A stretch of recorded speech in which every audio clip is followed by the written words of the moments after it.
ঘড়িতে তখন ৩টা ৩০। আমার এমার্জেন্সিতে ডিউটি চলতেছিল।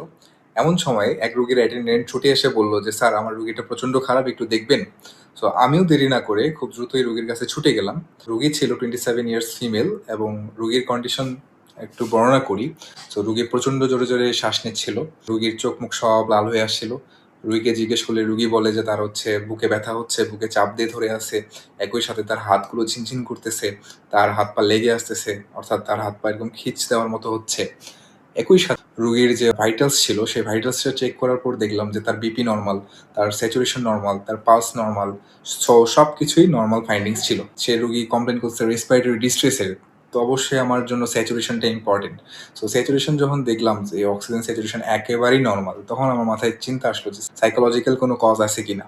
সাইকোলজিক্যাল কজের কথা চিন্তা করতে গিয়ে তার স্ট্রেসের হিস্ট্রি নিলাম যে তার কোনো ঝগড়া হয়েছে কিনা বাসায়, বা কারোর সাথে কোনো মনোমালিন্য চলতেছে কিনা। হাজব্যান্ড বলল যে, একটু তো আমাদের মধ্যে ঝগড়া চলতেছে, যে সেই কারণে হয়তো তার একটু টেনশনটা বেড়ে গেছে। তো আমার মাথায় চট করে ক্যাচ চলে আসলো একটা ডিজিজের কথাই আমার এখন এই মাথায় আসতেছে, সেটা হচ্ছে psychogenic hyperventilation. So psychogenic hyperventilation কি? এই রোগে সাধারণত রোগী অনিচ্ছাকৃতভাবে তার বডি থেকে অতিরিক্ত কার্বন ডাইঅক্সাইড বের করে দেয়। আমরা নরমালিও বডি থেকে কার্বন ডাইঅক্সাইড বের করে দেই, বাট হাইপার ভেন্টিলেশনের ক্ষেত্রে রোগী খুব দ্রুত বেশি পরিমাণ কার্বন ডাইঅক্সাইড বডি থেকে বের করে ফেলে, যার ফলে আলটিমেটলি বডিতে রেসপিরেটরি অ্যালকালোসিস ডেভেলপ করে। অর্থাৎ ক্ষারীয় একটা অবস্থা বিরাজমান হয়। এই ক্ষারীয় অবস্থা রক্তে থাকার ফলে রক্তের যে অ্যাক্টিভ ক্যালসিয়াম থাকে, সেই অ্যাক্টিভ ক্যালসিয়ামের পরিমাণ কমে যায়। এই অ্যাক্টিভ ক্যালসিয়ামের পরিমাণ যখন কমে যায়, তখন হাইপোক্যালসিমিয়া ডেভেলপ করে, যেটার ফলশ্রুতিতে কার্পোপেটাল স্পাজম হয়। অর্থাৎ এই যে হাত পা খিঁচ দিচ্ছে, হাত পা ঝিনঝিন করতেছে, সো সেগুলো। সো রোগীর অ্যাকচুয়ালি কার্পোপেটাল স্পাজম হচ্ছে কিনা সেটা ডায়াগনোস করার জন্য আমরা একটা পরীক্ষা করলাম, সেটাকে আমরা বলি ট্রাউসো সাইন। সো এই ট্রাউসো সাইনটা কীভাবে দেখে? বেবি কাফটা আমরা রোগীর সিস্টোলিক প্রেশার থেকে 20 মিলিমিটার মার্কারি বেশি ইনফ্লেট করব। ইনফ্লেট করার পর আমরা 2 থেকে 3 মিনিট ওয়েট করব। অর্থাৎ রোগীর যদি সিস্টোলিক ব্লাড প্রেশার হয় 120, তাহলে সেক্ষেত্রে আমরা বেবি কাফটাকে ইনফ্লেট করব 140 পর্যন্ত, এবং আমরা 2 থেকে 3 মিনিট অপেক্ষা করব। অপেক্ষা করার পর আমরা যে সাইনটা পাবো সেটা হচ্ছে তার রোগীর হাতটা এরকম করে খিঁচ দিয়ে চলে আসবে। হ্যাঁ, হাতের এরকম অবস্থা হবে। সো রোগীর হাতটা এরকম করে থাকবে। তো এটাকে আমরা বলি পজিটিভ ট্রাউসো সাইন।